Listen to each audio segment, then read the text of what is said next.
Bienvenidas y bienvenidos a Media 20.1. Esta es la imagen de la semana.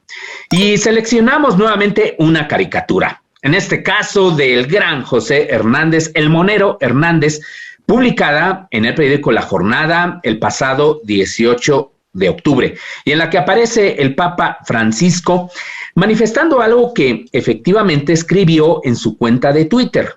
A los medios que mienten, les pido que terminen con la lógica de la calumnia y la desinformación. Lo que no dijo, pero que pudo haber pensado, es lo que retoma el Monero Hernández un poco más abajo, y dice, sigo creyendo en los milagros. Y pues sí, es algo que no solamente pide el Papa Francisco, sino las audiencias y la sociedad en general. Queremos medios éticos responsables. Por cierto, esta afirmación la hizo el Papa junto con otros pedidos en nombre de Dios a través de Twitter, ya lo decíamos, luego de participar en el cuarto Encuentro Mundial de Movimientos Populares. Antes de la entrevista, le presentamos algunos de los hechos destacados de la agenda de medios y telecomunicaciones, ya lo sabe, con la periodista Paulina Gómez.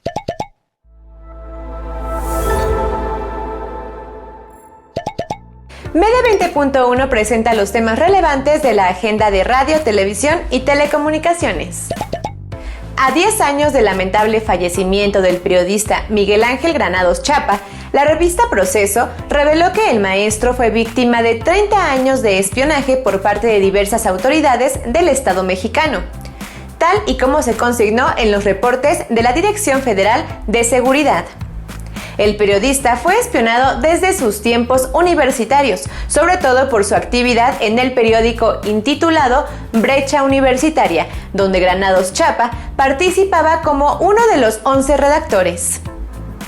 El expediente consta de 379 fojas, dentro de las cuales se encuentran notas periodísticas y fotos.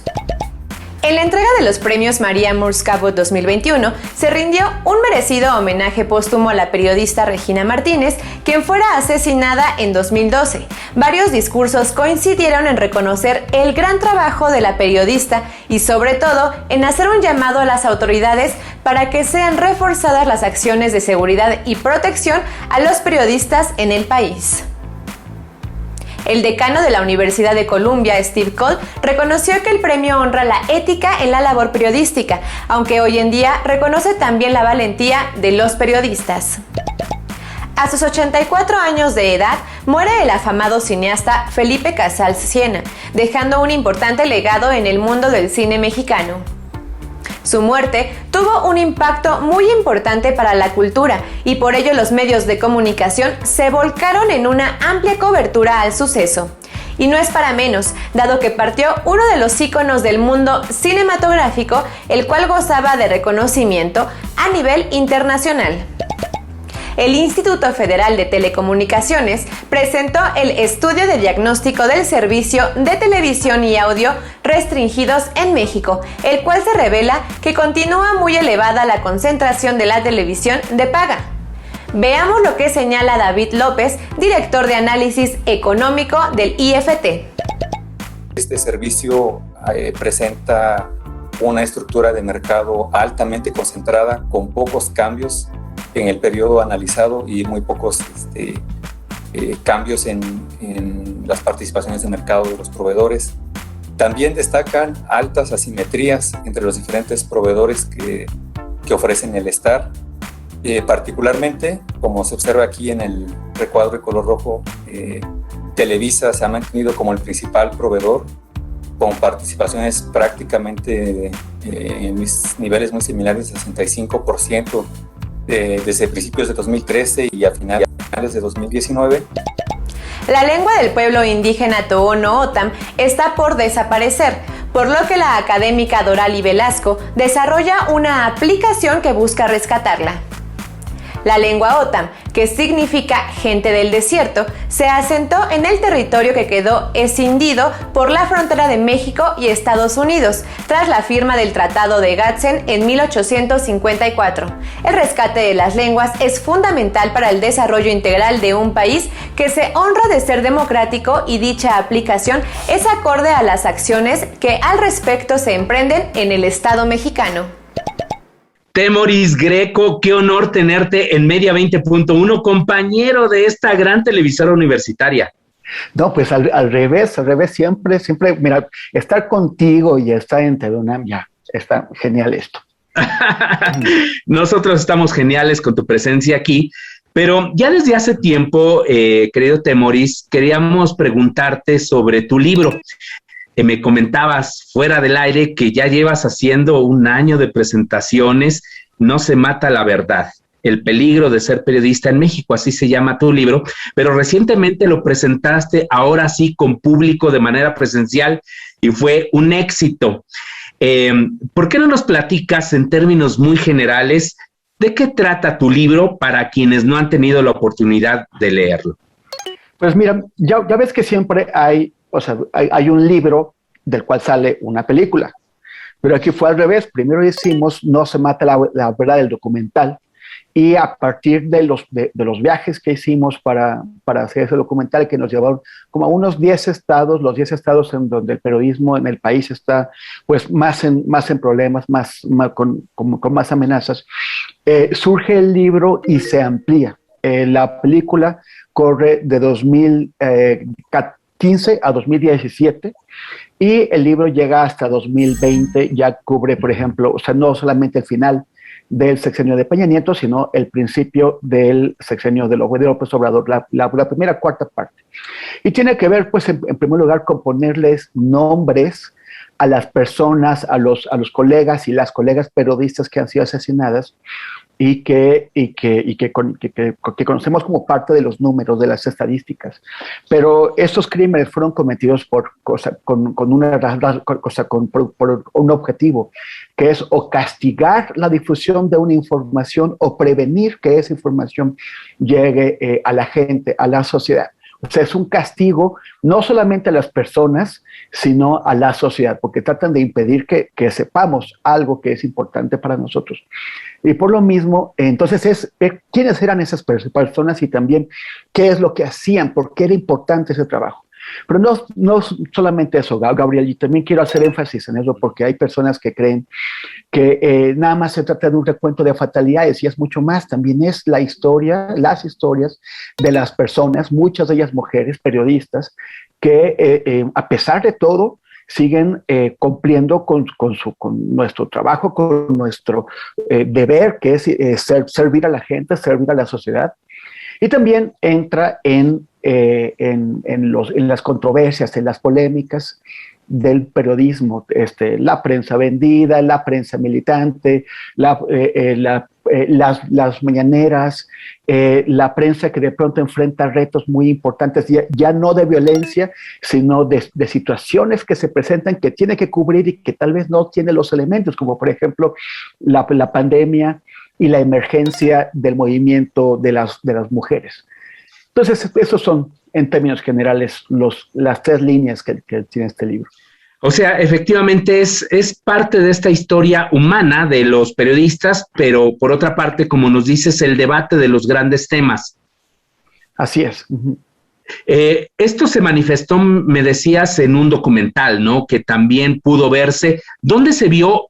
¿Todavía es posible verlo en las redes sociodigitales? Sí, después de que tuvo su recorrido por diversos lados, o sea, por festivales y por teles y todo eso, porque no en pantallas grandes por la pandemia, pero sí este documental lo colocamos en YouTube. Entonces, si ustedes ponen No se mata la verdad documental, irán o al tráiler o al documental en sí mismo. La completa. ¿Cuántos periodistas han sido asesinados en los últimos años? Tengo entendido que tu libro procura hacer un recuento lo más exhaustivo posible en este terreno.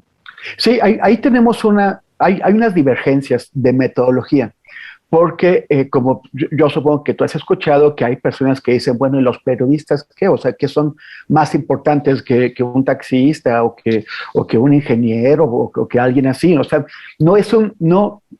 nosotros, o sea, yo en particular, y junto con algunas organizaciones de la libertad de expresión, estamos en contra de exagerar el peso de una persona solamente porque tenga tal profesión. El tema es insistir en eso. Cuando se trata de crímenes cometidos para impedir que la sociedad se entere o para castigar eso, que la sociedad son crímenes que adquieren una importancia particular porque atenta contra la sociedad. Entonces, la Comisión Nacional de los Derechos Humanos y algunos otros organismos hacen recuentos de periodistas muertos solamente porque es una persona que tal vez la mataron en un altercado de tránsito o por alguna otra razón. Y no, por ejemplo, el Reporteros Sin Fronteras o Artículo 19 o el Comité para la Protección de los Periodistas tratan de verificar cuál es la causa probable, porque a veces nunca se llega, o la mayor parte de las veces esos crímenes quedan en la impunidad y no se demuestra cuál fue la causa. Pero si la causa probable tiene que ver con el trabajo de esta persona, pues entonces ya lo consideramos. Y estamos hablando de que en los últimos años, o sea, en el sexenio de Peña Nieto y en lo que va del de López Obrador, tenemos un promedio de 9 a 10 periodistas asesinados cada año. En 2017 fue uno cada mes, pero desde entonces se mantiene muy cerca. En ese año empató México con Siria como el país del mundo donde asesinaron a más periodistas. El año pasado México solito, muy distante de Siria, de Irak, de Afganistán, de todos los que venían detrás, quedó como el país del mundo donde asesinan a más periodistas. ¿Qué es lo que buscas, además de, pues supongo que es un sentido de denuncia, este libro? ¿Qué más, además de este factor, Temoris? Sí, tenemos un problema de divorcio con la sociedad. La sociedad no protege a sus periodistas porque no cree mucho en el periodismo, no entiende bien de qué le sirve a la sociedad que haya periodismo, y sí ve todo este periodismo que es el que tiene pues mayores ventanas, el periodismo de los medios grandes de comunicación, de los medios industriales, que son medios que no son propiedad de periodistas, son propiedad de empresarios que tienen intereses, y así esos intereses utilizan estos medios. O sea, finalmente el que se hace en esos medios es un periodismo que sirve a intereses comerciales, a intereses políticos, a intereses económicos. Entonces es lo que ve la sociedad. Ve a López Dóriga, como vio antes a Saludowski, y ve a Gómez Leiva, o ve a la gente del grupo Nexos. La idea es precisamente lograr que la sociedad conozca a estos periodistas que fueron asesinados, por qué fueron asesinados, que conozca a los periodistas que están trabajando, que están haciendo un esfuerzo, que sí están comprometidos con servir a la sociedad. Y de esta forma ayudar no solamente a preservar la memoria y reivindicar el trabajo de estos colegas y de estas colegas, sino también de volver a conectar con la gente, que la gente entienda quiénes somos y qué es lo que estamos haciendo. Tema muy importante, como bien lo dice Temoris, estar conectados. Realmente los medios se deben a la sociedad. El periodista, la periodista trabaja para la sociedad. Esto que nos comenta Temoris en su libro es para leerse, efectivamente, es para consultarse. Tenemos que hacer ya la pausa, Temoris, pero después nos gustaría que nos platicaras por qué está fallando tanto la protección de periodistas en México. Tu punto de vista, dado que te has acercado de manera pormenorizada a estos temas, es muy importante. Así que, por favor, no se vaya.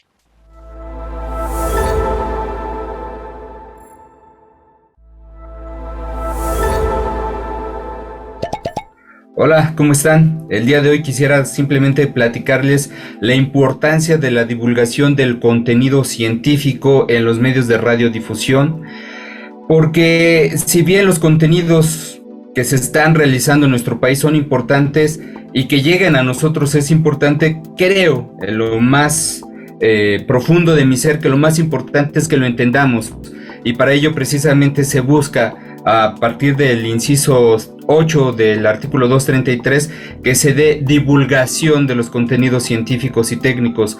Y por divulgación me refiero a que precisamente estos contenidos se interpreten y se presenten de tal forma que todos aquellos que tengan acceso a estos pues tengan la oportunidad de pues entenderlos. Muchas veces sucede que el contenido está ahí, pero no necesariamente lo comprendemos, está en un nivel técnico más elevado que no nos permite entender de qué están hablando, y ese contenido debe de ser accesible en el entendimiento para todos nosotros. Agradezco que nos den la oportunidad de estar aquí el día de hoy. Qué grato, qué alegría que nos siga acompañando en Media 20.1, aunque en esta ocasión sobre un tema realmente difícil. ¿Qué es lo que tiene que ver con estas agresiones, asesinatos a periodistas en México? 9, nos decía Temoris Greco, promedio al año, que es algo vergonzoso para una nación pues que busca consolidarse democráticamente y que sigan existiendo estas circunstancias.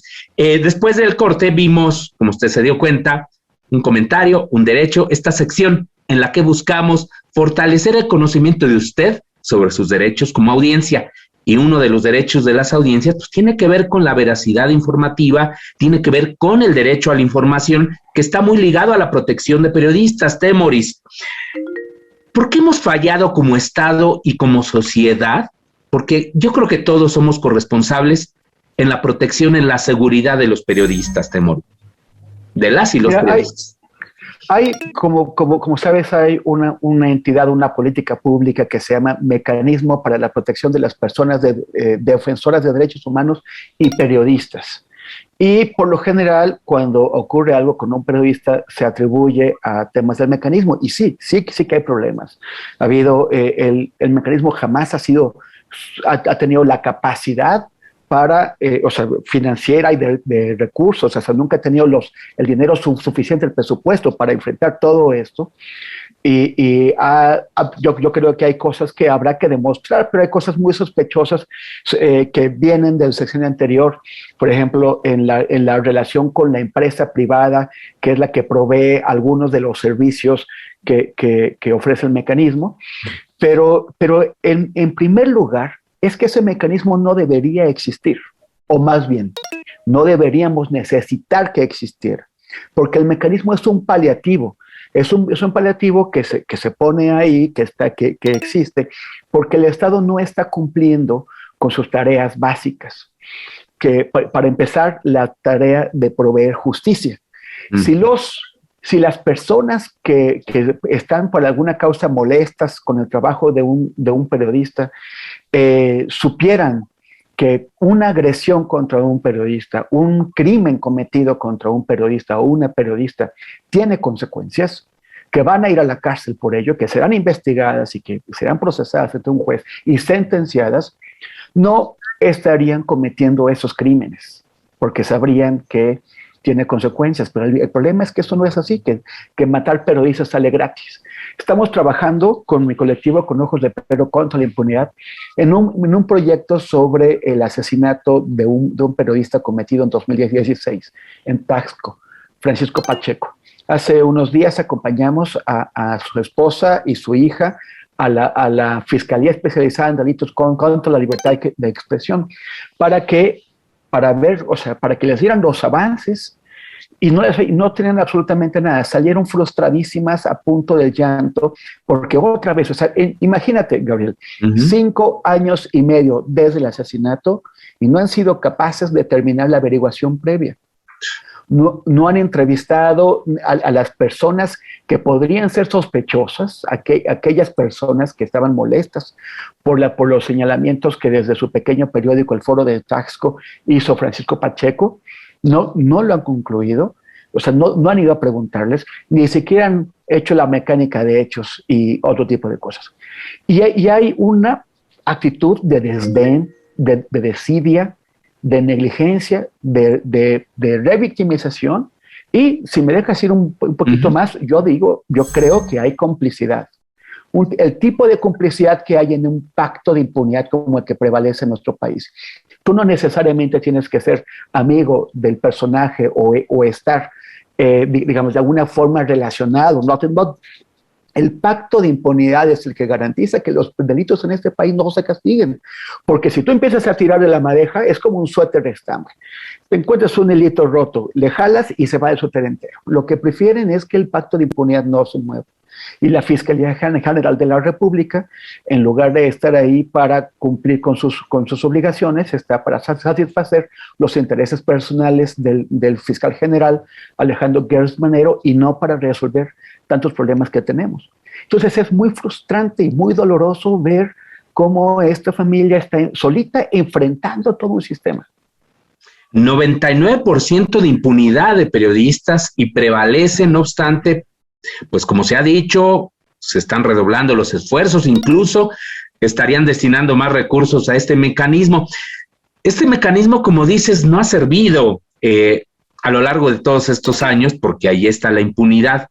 Ustedes, por ejemplo, en este colectivo, ¿han pensado en otra figura distinta? ¿De quién debería depender, por ejemplo, este mecanismo? Depende actualmente de Secretaría de Gobernación, ¿no? Sí, pero no, o sea, bueno, no es nuestra tarea, ¿no? Pero yo, o sea, lo que creo es que la solución para esto es tener una fiscalía que sí funcione. Dice nuestro colega John Gibler que en México investigar un asesinato es más peligroso que cometerlo. Y no debería ser así. O sea, debería... La investigación del asesinato debe conducir a su prosecución y a que los responsables vayan a la cárcel. Pero aquí las cárceles están llenas de inocentes. Esta es una vieja cosa que sabemos todos, ¿no? O sea, es los pobres y los tontos, así dicen los cínicos, los pobres y los tontos son los que están en la cárcel, no los culpables ni los ricos. Hay que ver lo que está ocurriendo con Lozoya, ¿no? Que es un escándalo. Entonces, yo creo que más bien el tema es el sistema de justicia. O sea, lo fundamental es que el sistema está ahí no para garantizar justicia, sino para vender impunidad. Temoris, ya casi se nos termina el programa, pero ¿qué tendríamos que hacer nosotros como audiencias o como sociedad para poner nuestro granito de arena en esto? Yo creo que es muy importante identificar a la gente, a periodistas, a medios de comunicación que están haciendo las cosas bien y apoyarlos. ¿Cómo se puede apoyar? Desde el acto de seguirlos en redes sociales, de difundir los trabajos que hacen en escritos o en video, los distintos trabajos, pero también por ejemplo, el periodismo cuesta y el periodismo que necesitamos cuesta. Hacer una investigación cuesta dinero, pero los medios grandes que tienen los recursos para hacer esas investigaciones no tienen interés en hacerlas porque son investigaciones que afectan el status quo. Entonces es necesario que la gente se involucre con sus medios pequeños y esos. Hay algunos medios independientes, hay periodistas que están haciendo esfuerzos individuales, propios, todo el mundo con el objeto de independizarnos de los grandes poderes económicos que son los que tratan de que la sociedad no ejerza su derecho a la información, que hace un momento correctamente mencionabas, y apoyarlos también suscribiéndonos, ¿no? Para que puedan hacer eso. Y también acudiendo, por ejemplo, ahora esta gente que fue al Zócalo, a la Feria Internacional del Libro, en donde presentamos No se mata la verdad, pues también es una manera de arropar a los periodistas y a las periodistas. En ese mismo foro, en esa misma feria, en 2016, Javier Valdés Cárdenas tuvo su última participación en público en Ciudad de México. Y doña María Herrera, una gran dirigente de buscadoras de desaparecidos, le pidió a la gente que por favor arropara y protegiera al periodista. Y poco después, meses después, Javier fue asesinado y doña María regresó a ese mismo lugar a decir, es que no lo supimos defender. La gente tiene que estar alrededor de quienes están poniendo el cuero ahí para servir a la sociedad y defenderlos. Y finalmente, ya para cerrar, ¿dónde puede conseguirse tu libro? Que es una buena manera también de familiarizarse de estos temas y apoyar al periodismo independiente. Así es, pues está en las librerías en línea, en cualquiera de las librerías en línea está, y seguramente también en la mayoría de las librerías grandes que tienen espacios físicos. El problema de las librerías en línea es que están matando las librerías físicas. Y siempre es una belleza poder llegar a un lugar que está libros y tocarlos y verlos y disfrutar esos ambientes. Entonces, si pueden ir a su librería, Gandhi, Sótano, Porrúa, el Péndulo, en esas librerías está, hace poco también lo vi en Sanborns, en Puebla, entonces supongo que estará en más Sanborns. Y si no, búsquenlo en línea. Y también síganme en redes sociales, Facebook, Instagram, Twitter, con @Temoris. Temoris, muchísimas gracias por estar en Media 20.1. Gracias, Gabriel, y ya sabes tu invitación, por supuesto, cuando tú quieras. Hasta la próxima.